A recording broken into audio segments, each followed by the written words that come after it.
Dans les étendues sauvages africaines, la vie n'obéit qu'à une seule règle. Il faut s'adapter ou mourir. L'instinct de survie prime sur tous les autres.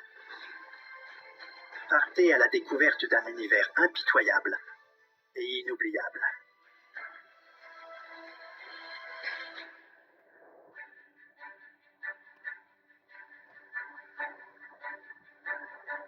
L'été, les femelles otaries à fourrure d'Afrique du Sud rejoignent la côte atlantique de l'Afrique australe.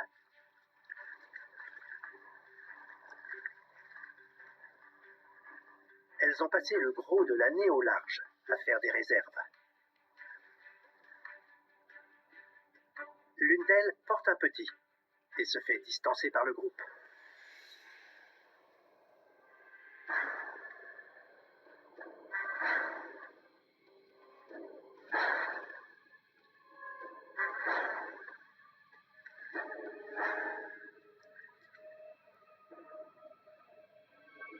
Les couleurs du grand requin blanc le rendent invisible d'en dessous comme d'au-dessus.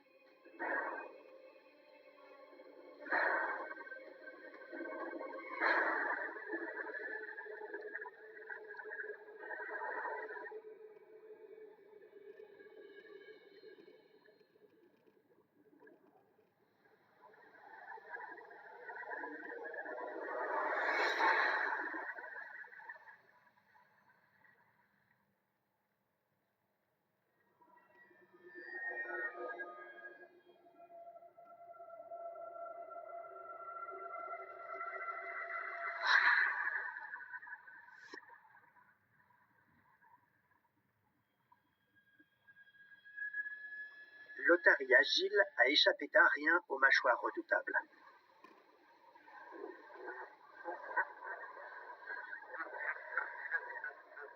Elle rejoint la plus vaste colonie des côtes sud-africaines. Elle se fraye un chemin parmi 400 000 de ses congénères alanguis pour trouver un coin de sable disponible.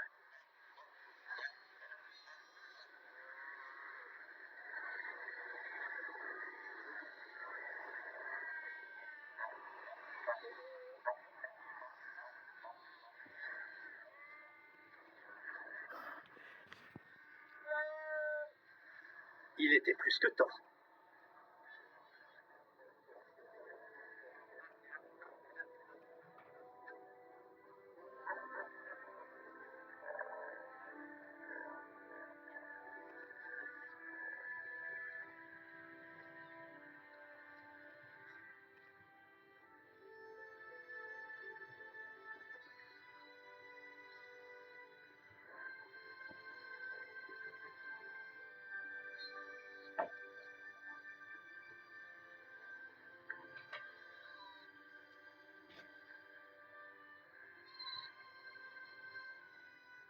La maman s'imprègne de l'odeur de son petit.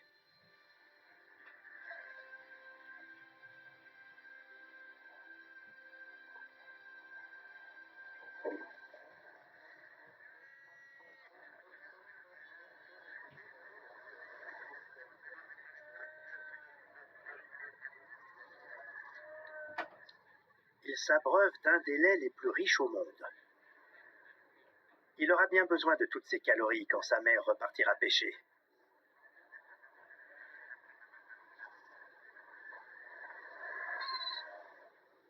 Il voit et il sent dès la naissance.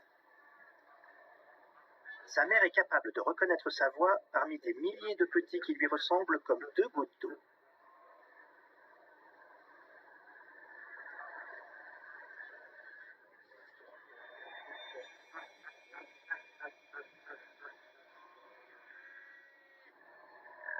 Les mâles adultes n'ont plus besoin de leur maman depuis longtemps.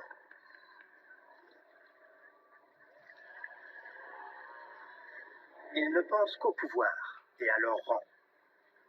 Certains en profitent pour rouler des mécaniques. Ce genre d'attitude ne passe pas avec le pacha de la plage.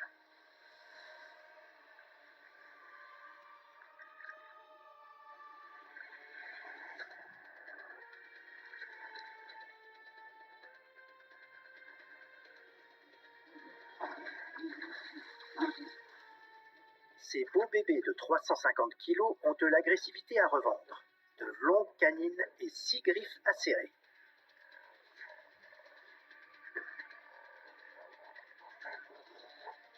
La peau du cou très épaisse protège leurs artères.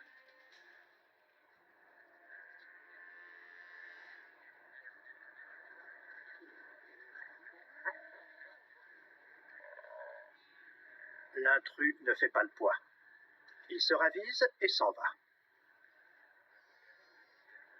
Le pacha retourne auprès de son harem d'une trentaine de femelles. Une semaine après avoir mis bas, elles sont déjà prêtes à s'accoupler.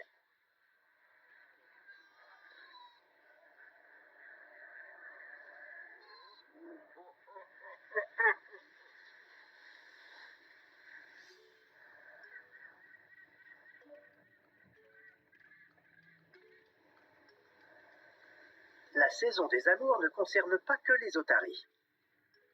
À 500 km de là, c'est la cohue sur l'une des 6 colonies de fous du Cap répertoriées dans le monde.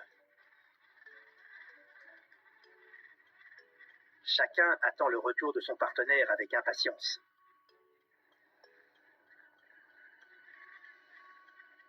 Difficile de distinguer sa moitié quand 16 000 clones l'entourent. Une bonne écoute est le secret d'une relation amoureuse durable. Chaque oiseau reconnaît le chant de son partenaire et le suit pour se poser au bon endroit.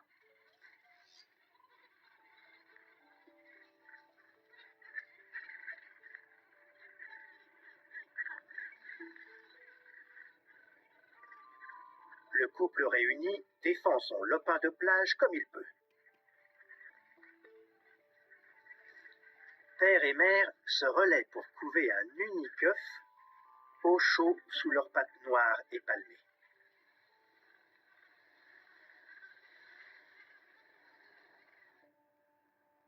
Les fous du Cap reviennent ici pour profiter de la plus belle offrande de l'Atlantique.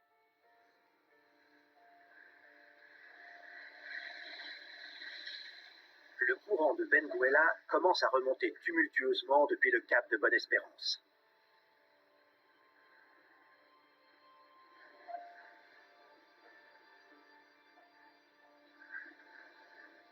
Quand ces eaux froides et riches en nutriments rencontrent les eaux de surface plus chaudes, le plancton foisonne. Un des plus riches banquets au monde est servi.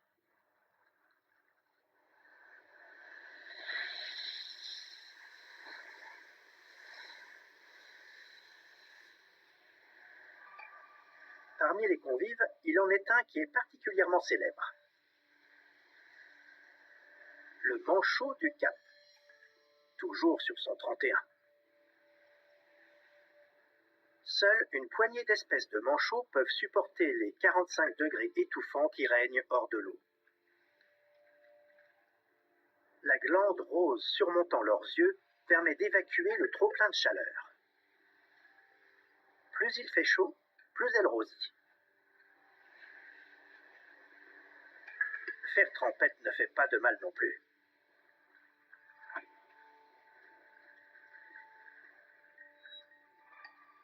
Les manchots profitent de la sécurité du groupe et foncent vers l'île de Dassen.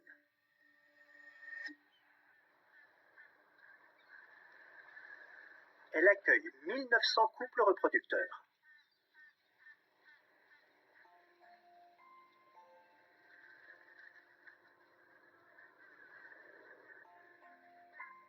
Pendant la saison des amours, les jeunes mâles s'empressent d'échauffer leurs cordes vocales. Quand ils font leur gamme, leurs beuglements produisent un raffut assourdissant.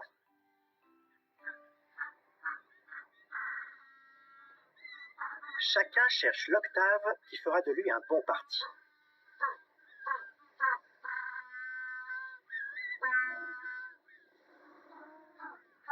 Ce mâle de 4 ans pousse sa toute première sérénade.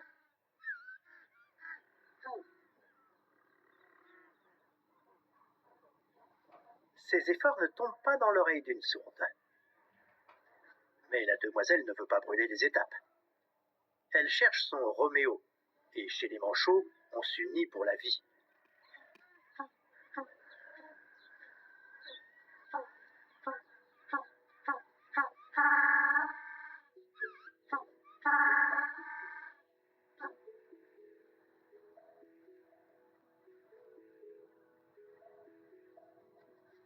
Peu avare en câlins, le couple se fait la cour durant des semaines.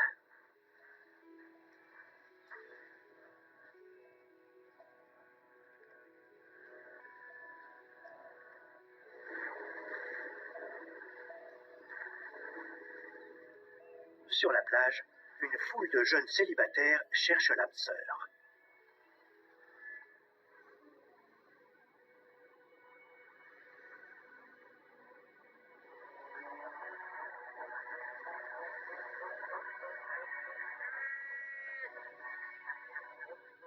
Du côté de la colonie d'Otari, une ribambelle de petits a envahi la plage. La plupart est née ces dernières semaines. Ce pic de naissance assure la survie d'un nombre suffisant d'entre eux. Beaucoup n'ont pas mangé depuis une semaine.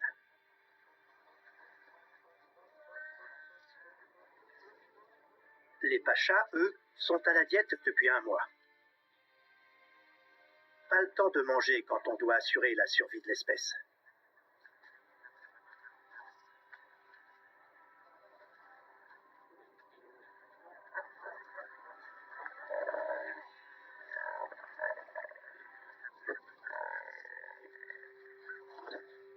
Ces charmes ne séduisent pas la jeune maman.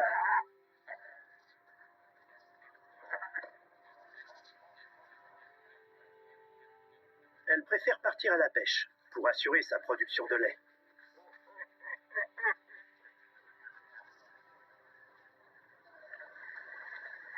Maladroite sur terre,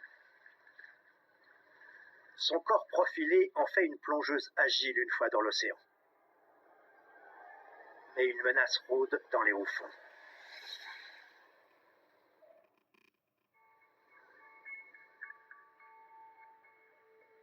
Pendant qu'elle pêche, la maman Otari laisse son petit sur la plage, livré à lui-même. Candide et curieux, celui-là s'aventure loin de la pouponnière.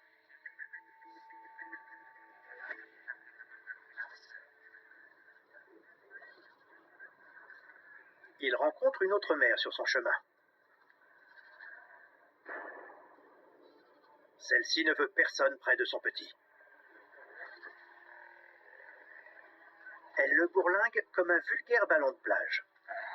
Il ne comprend pas les raisons d'un tel courroux. Il cherche sa maman. Et il se dirige dans la mauvaise direction. 20% des petits nés sur cette plage ne survivront pas à leur premier mois.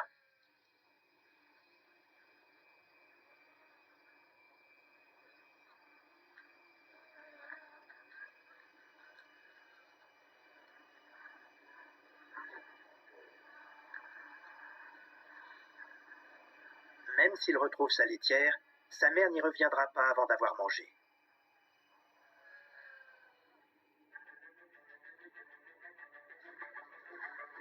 Pour rejoindre son territoire de chasse à plusieurs kilomètres au large, elle doit traverser une zone à haut risque.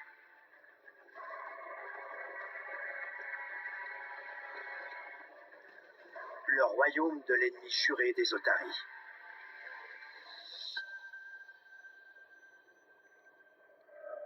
Pendant la saison de reproduction, ces eaux affichent une des plus importantes concentrations de grands requins blancs au monde.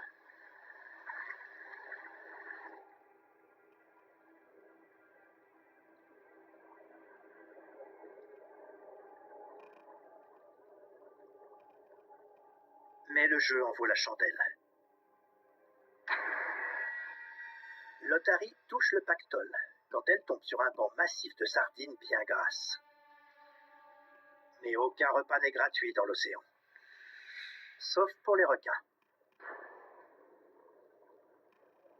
Les grands blancs sont au sommet de la chaîne alimentaire, et les plus affûtés d'entre eux attrapent près de la moitié des proies qu'ils convoitent.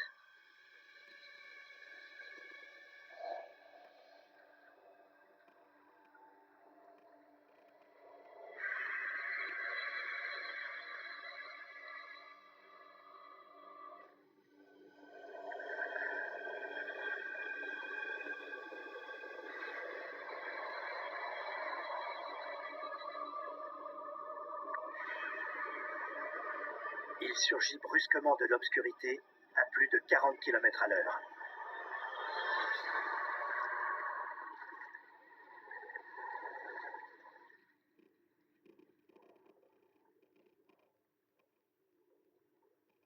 Mais le squale a un angle mort, et l'otarie sait parfaitement comment l'exploiter. Elle rejoint le fond marin pour échapper au champ de vision vertical de son prédateur et trouver refuge dans un autre univers. Une forêt de kelp. Un écosystème particulièrement productif.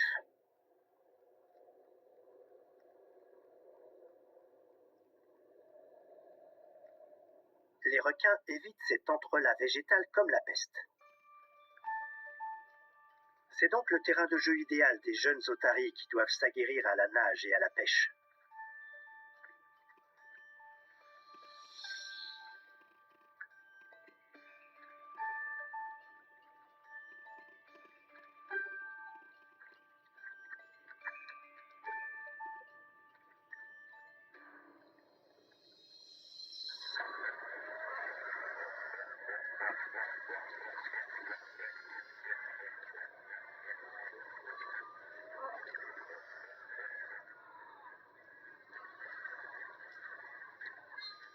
La maman rentre indemne de la chasse. Son petit n'a toujours pas retrouvé son chemin.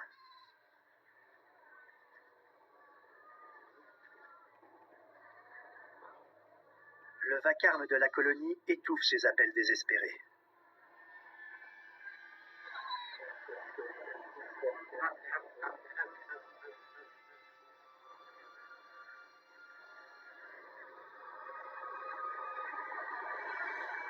Paniqué, sa mère le cherche à l'autre bout de la plage.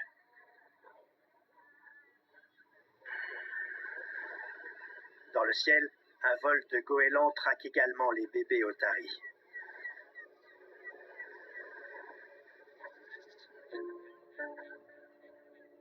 Ils sont en quête d'encas faciles.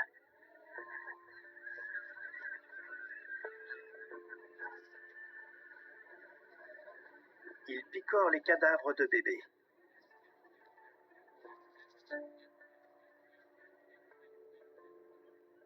Et même ceux qui sont à bout de force.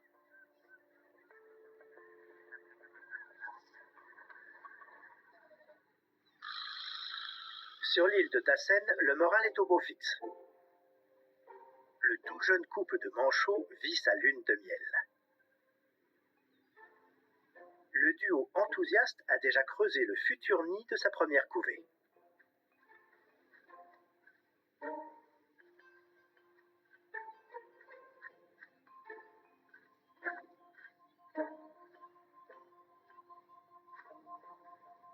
Il la protégera de la chaleur.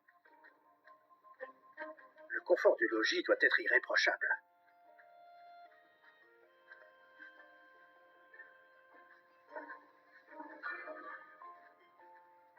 Le futur père a glané des algues et des fleurs çà et là pour égayer l'intérieur.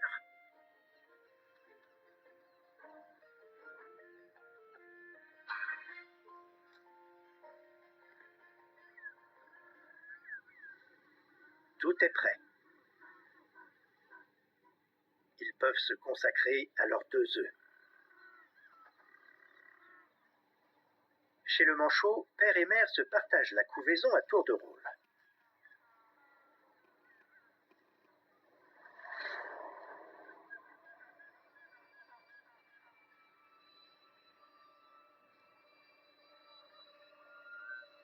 Mais le terrier attire aussi les curieux.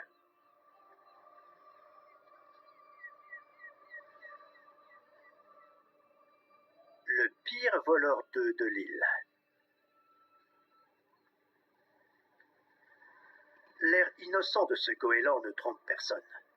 Même de jeunes futurs parents savent reconnaître le danger qu'il représente.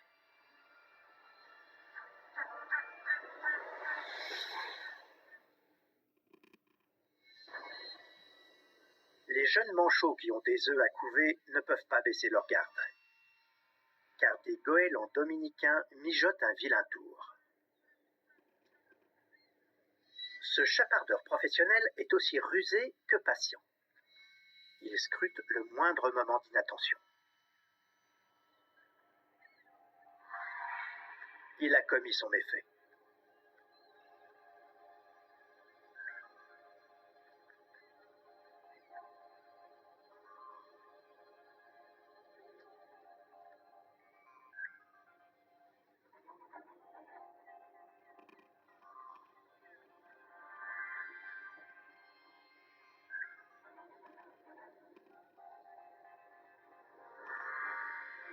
Une chute de 5 mètres et le repas est servi.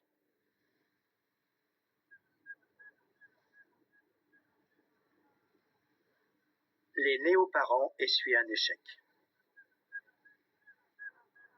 Ils ont encore le temps de recommencer.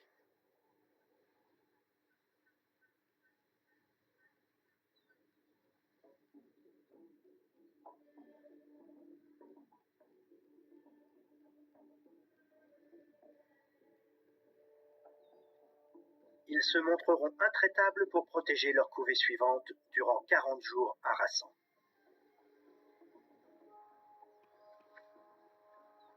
Il faut empêcher les volatiles de les dévorer et la chaleur de les cuire. Le soleil est un ennemi redoutable.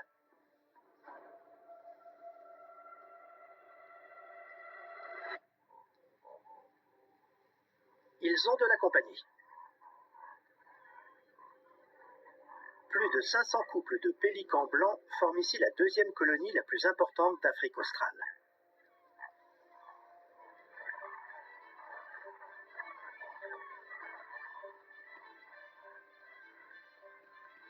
Les adultes de 15 kg planent gracieusement en quête de pitance, tandis que leurs oisillons explorent gauchement leur nouveau domicile.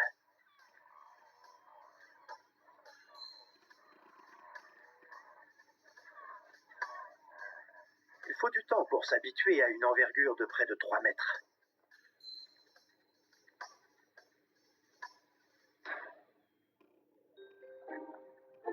Dans l'estuaire voisin, les parents tombent sur une aubaine.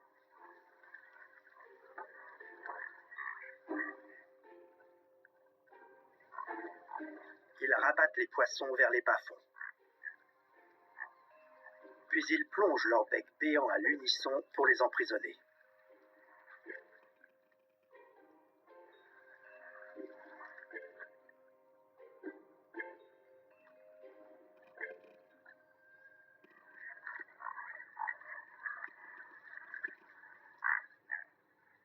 Ils rentrent au bercail le ventre plein.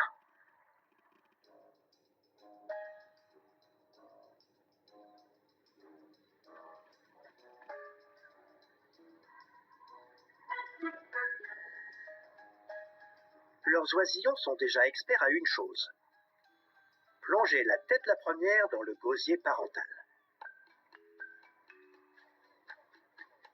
Ce qui s'y trouve en ressort inéluctablement. Les adultes régurgitent leur pêche du jour aux petits qui engloutissent 1 kg de nourriture par jour.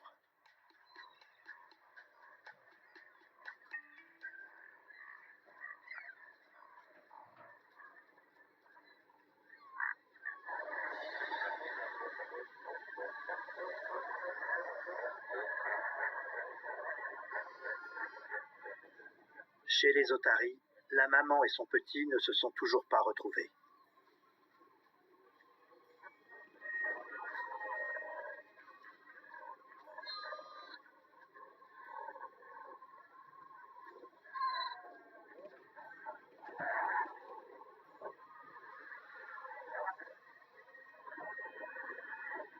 La marée montante risque d'aggraver la situation.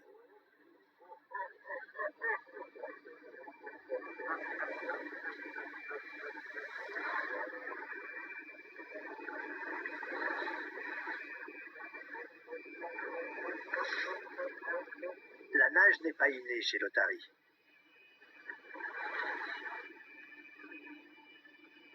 Chaque nouveau rouleau l'éloigne de la plage.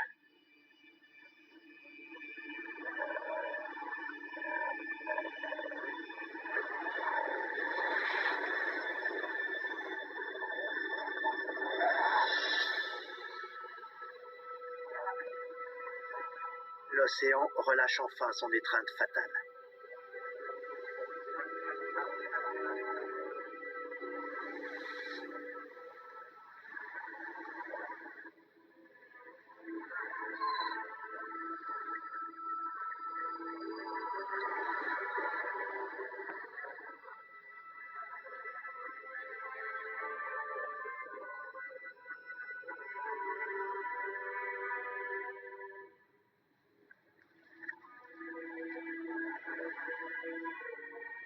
Rassemblant ses dernières forces, le petit malmené reprend ses recherches.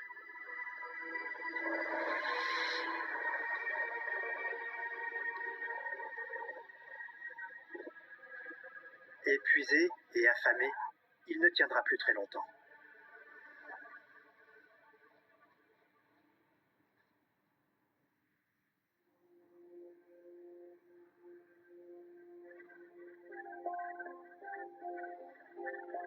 Sur l'île aux oiseaux, la colonie des Fous du Cap s'apprête à accueillir des centaines d'oisillons. Ils gazouillent avant même d'être sortis de leur coquille. Ils préviennent leurs parents de placer l'œuf au-dessus de leurs pattes.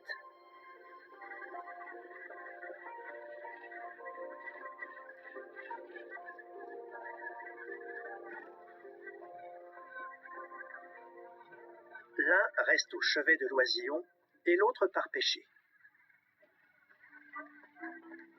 Pour éviter les collisions dans cet espace aérien bondé, les fous attendent en bout de piste que la voie soit dégagée.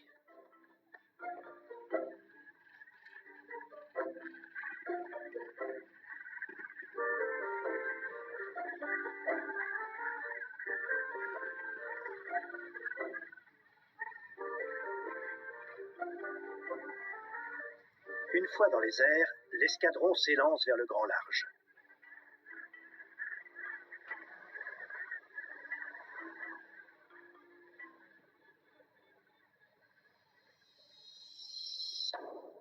L'objectif désiré les attend, un banc de poissons monumental.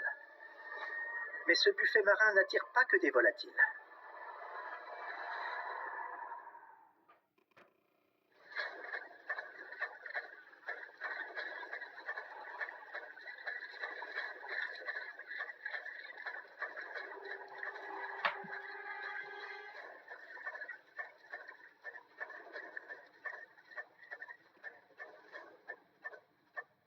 Transperçant la surface à près de 100 km à l'heure, les Fous du Cap plongent à 20 mètres de profondeur pour gober leur proie sous l'eau.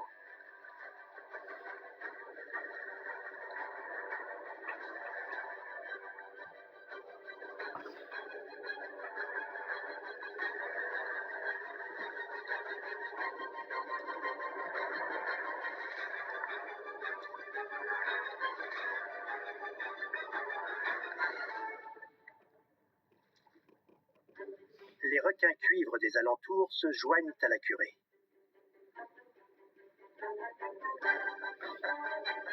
Le danger vient de partout, entre les requins rôdant sous le banc de poissons et les oiseaux le perforant depuis la surface.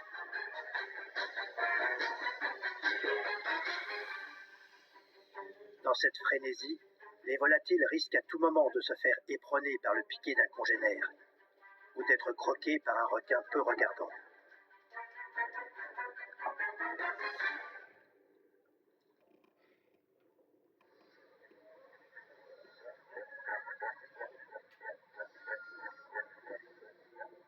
Sur la plage, le bébé otari est à bout de force. Soudain, dans le brouhaha ambiant, il perçoit enfin une voix familière.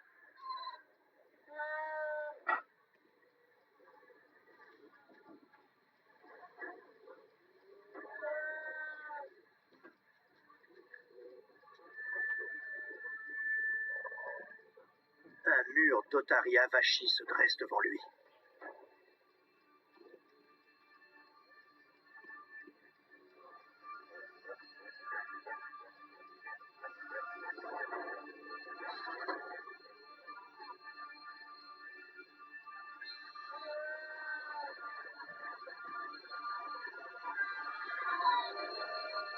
Mais tant que sa mère l'appellera, il s'accrochera.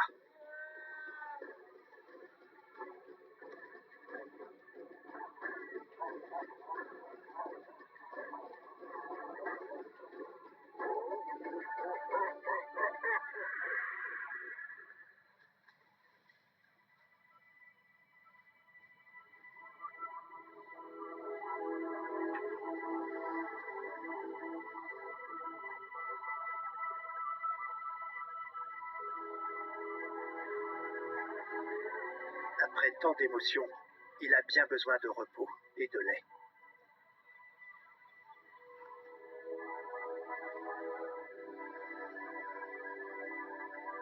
Il aura fait preuve d'une combativité exemplaire pour survivre.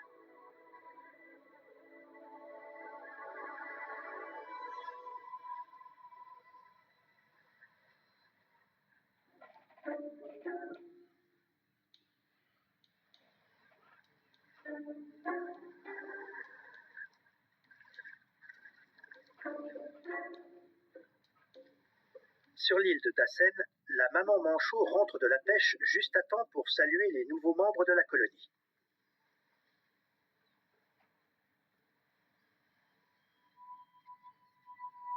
Après des mois d'angoisse, la patience des jeunes parents est récompensée.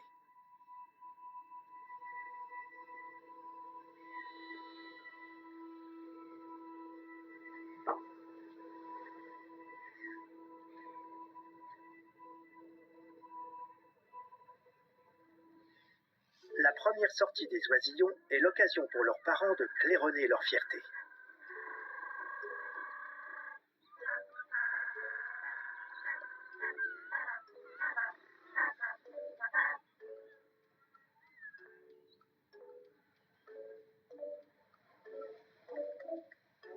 Ces nouveau-nés ont besoin d'une attention constante et de beaucoup de poissons.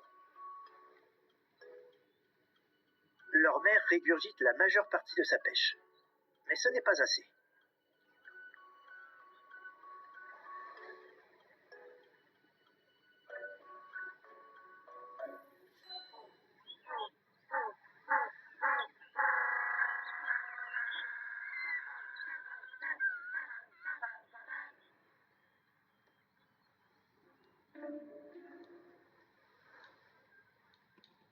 Leur père repart à la hâte.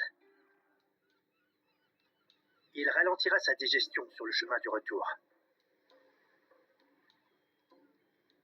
Chacune de ces sorties maritimes l'expose à de nombreux périls.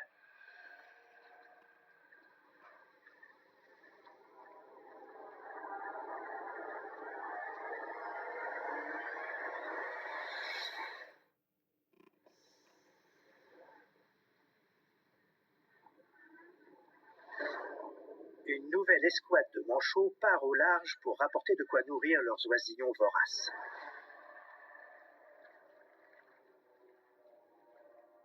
Les otaries à fourrure ont tendance à les considérer comme des réserves de poissons ambulantes. Celle-ci les prend en chasse. Les manchots fendent l'eau à près de 20 km à l'heure.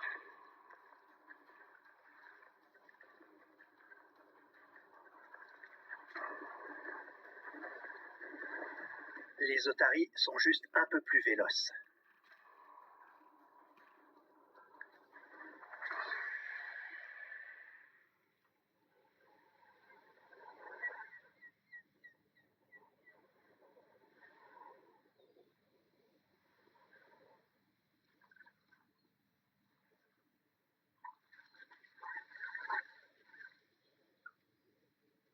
Ce papa peut s'estimer chanceux de rentrer entier et le ventre plein.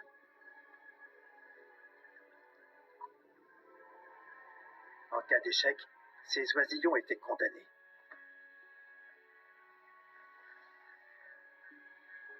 Plus ils grandissent, plus ils en demandent à leur géniteur. Chaque oisillon engloutit un demi-kilo de poisson par jour.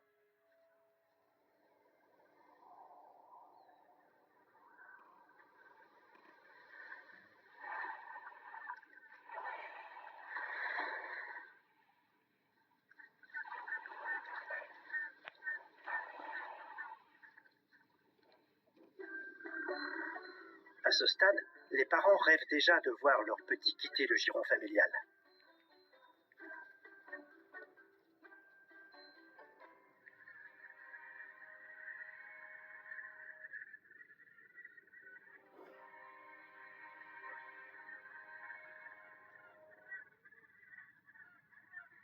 Les oisillons du Fou du Cap sont tout aussi exigeants, mais leurs parents courent beaucoup moins de risques en mer. Ils rampent par centaines chaque jour dans l'effervescence de la pouponnière.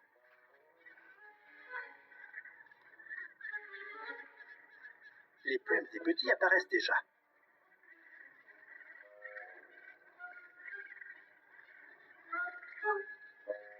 En quelques semaines, les oisillons aveugles et disgracieux changent. Les poussins au duvet blanc deviennent des juvéniles au plumage noir. À 2 mois, ils pèsent plus lourd que leurs parents et ne tiennent déjà plus en place.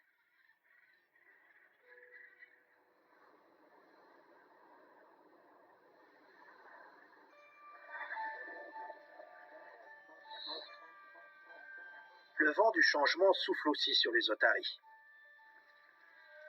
Le vaillant petit est plus grand, plus fort, et déjà apte à nager. À 6 mois, son pelage brillant et étanche l'isole du froid. Il entend l'appel du grand large.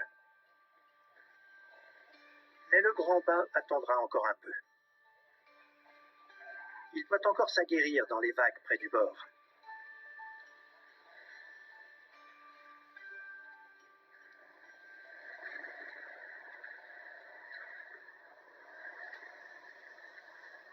Son diplôme de nageur en poche, il pourra partir apprendre à chasser plus loin.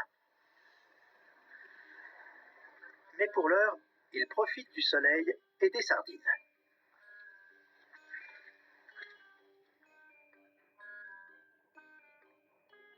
Ces déboires de nourrissons sont de l'histoire ancienne. De nouveaux défis l'attendent. L'océan sombre et abyssal lui tend les bras. Il n'est pas seul. Chaque jour, des milliers de juvéniles partent trouver de quoi manger en mer.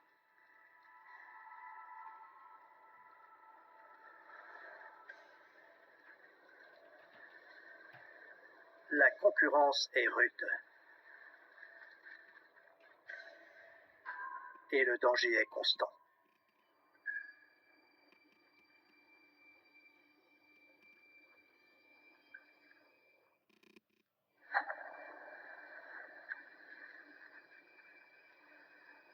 Quitter sa colonie est un passage des plus périlleux pour une jeune otarie.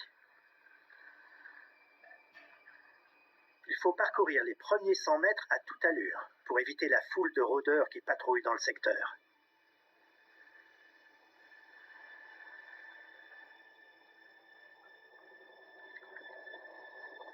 Un instant d'inattention suffit.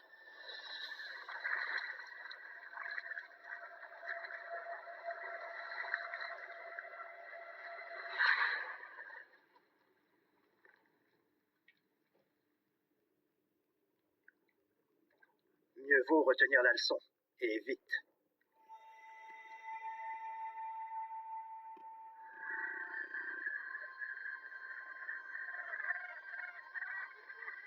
Quand le retour de l'automne se précise, l'île aux oiseaux s'anime.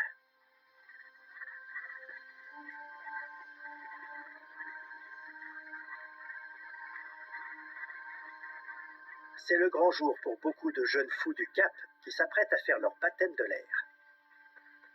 Ils se rassemblent au bord de l'eau, impatients de se dégourdir les ailes.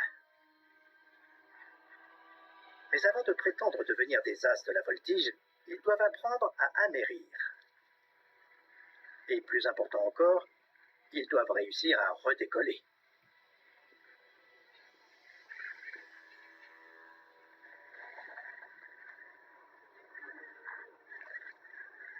La houle incessante ne leur offre aucun répit.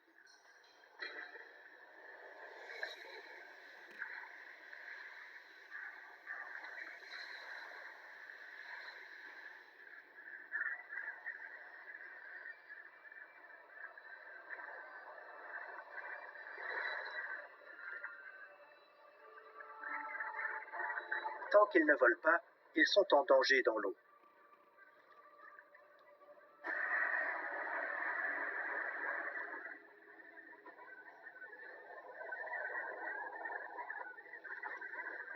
Certains tombent sous les crocs opportunistes des otaries qui patrouillent sans arrêt la côte à l'affût.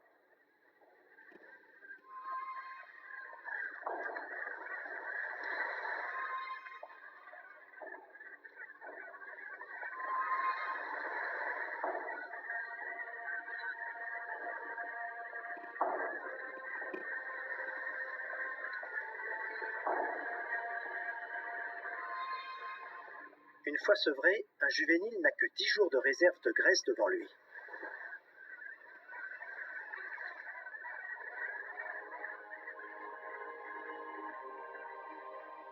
Il doit apprendre à chasser sur le champ.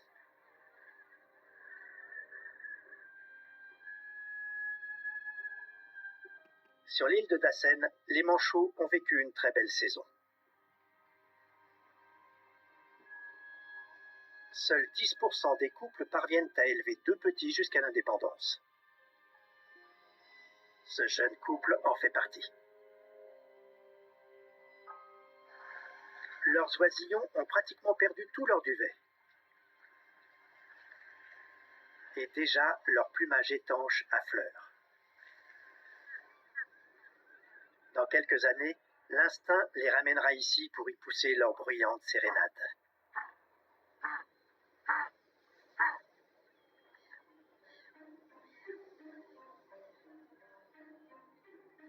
Leurs parents peuvent enfin souffler.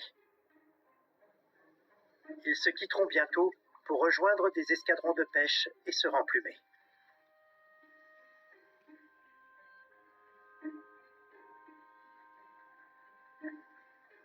Ils resteront séparés des mois entiers. Mais ils ont déjà pris date. Chaque année, ce couple uni reviendra se dandiner côte à côte sur cette plage qui les a vus naître. Et chaque année, leur flamme sera ravivée pour la décennie à venir.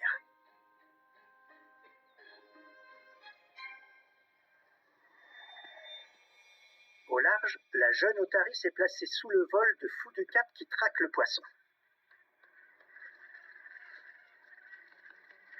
Il a eu du flair. Ils ont déniché un trésor.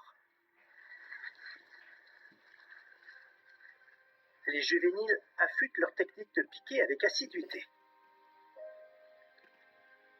Cet univers côtier, aussi riche qu'impitoyable, est un sanctuaire pour d'innombrables espèces sauvages. Chaque nouvelle génération doit accepter d'y relever le défi de la vie pour espérer